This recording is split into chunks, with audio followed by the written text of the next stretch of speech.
استاد ادبیات عاشق خاقانی هستند، خیلی فنیه شعرش، ولی واقعیت اینه که در حد بزرگیش محبوبیت نداره. شما تا حالا شده برای خودت خلوتت شعر خاقانی بخونی؟ میارزه که جوانها بخونن و لذت ببرن.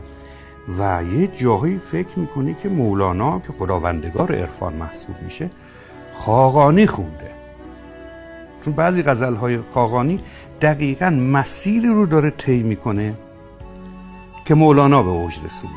میگه که لاله رخا سمنبرا سرو روان کیستی، سنگ دلا ستمگرا آفت جان کیستی، تیر قدی کمان کشی زهر رخی و مهوشی، جانت فدا که بس خوشی جان و جهان کیستی، از گل سرخ رسته ای نرگس دست بسته ای، نرخ شکر شکسته ای پسته دهان کیست.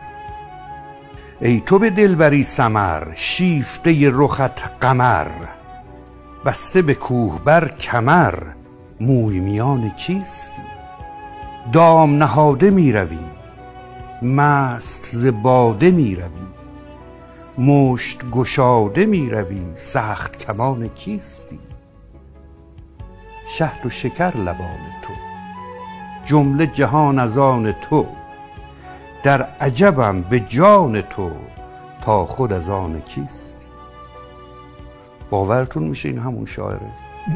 نه تنها باورم نمیشه، بلکه اگر نمیدونستم و نگفته بودید فکر میکردم شعر مال مولانا.